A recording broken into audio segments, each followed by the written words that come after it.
રાજકોટમાં સૌરાષ્ટ્ર યુનિવર્સિટી ખાતે વિરોધ પ્રદર્શન કરવામાં આવ્યું હતું, જેમાં પ્રદેશ કોંગ્રેસના કાર્યકારી પ્રમુખ ડોક્ટર ઇન્દ્રવિજયસિંહ ગોહિલની આગેવાનીમાં 500 જેટલા આગેવાનો અને કાર્યકર્તાઓ દ્વારા યુનિવર્સિટી કેમ્પસમાં ધરણા કરવામાં આવ્યા હતા। આ દરમિયાન ચુસ્ત પોલીસ બંદોબસ્ત વચ્ચે કુલપતિ ઉત્પલ જોશી આવેદન સ્વીકારવા માટે આવ્યા હતા, પરંતુ આ દરમિયાન એનએસયુઆઈના કાર્યકર્તાઓએ મુખ્ય બિલ્ડિંગના ગેટમાં અંદર પ્રવેશવાનો બળજબરીથી પ્રયાસ કરવામાં આવતા પોલીસ સાથે ઘર્ષણ થયું હતું અને તેને કારણે મુખ્ય દરવાજાનો કાચ તૂટી ગયો હતો અને ત્યારબાદ કોંગ્રેસ કાર્યકરો અને પોલીસ કર્મીઓ વચ્ચે ભારે ઘર્ષણ સર્જાયું હતું, જેથી પોલીસે કોંગ્રેસ અને એનએસયુઆઈના 50 જેટલા કાર્યકર્તાઓની અટકાયત કરી હતી। આજે કોંગ્રેસ પક્ષ દ્વારા એક ધરણાનો કાર્યક્રમ અને પ્રદર્શનનો કાર્યક્રમ આ યુનિવર્સિટી કેમ્પસ ખાતે થયો હતો।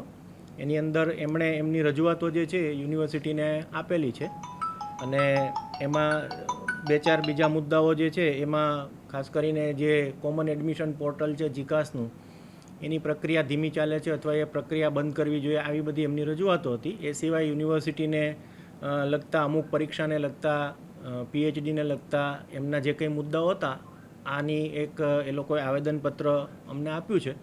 યુનિવર્સિટી ઓલરેડી આ વિષયો ઉપર કામ કરી જ રહી છે, ચાહે જીકાસ પોર્ટલ હોય, ચાહે પરીક્ષાના રિફોર્મ્સની વાત હોય કે વિદ્યાર્થીઓને જે ઇન્ફ્રાસ્ટ્રક્ચર રિલેટેડ તકલીફ હોય, આના માટે યુનિવર્સિટી ઓલરેડી કામ કરી જ રહી છે।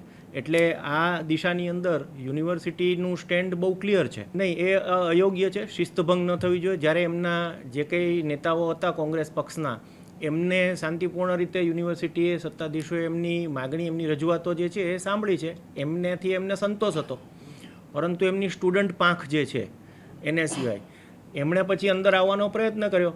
એટલે એમાં અત્યારે મેં આકલન નથી કર્યું કે કોઈ કયા પ્રકારનું નુકસાન થયું છે એ પ્રમાણે થઈને, અને પોલીસનો બંદોબસ્ત હતો તો મને ખ્યાલ છે ત્યાં સુધી આ જાહેર મિલકતને નુકસાન પહોંચાડી છે એ માટે કંઈ પોલીસે ત્યાં કાર્યવાહી કરી હશે। અત્યારે મને નુકસાનનું કોઈ આકલન મારી પાસે નથી, એટલે અત્યારે પોલીસ વિભાગ તરફથી આપણને શું માહિતી મળે છે તેના આધારે કંઈક નિર્ણય કરી શકાય।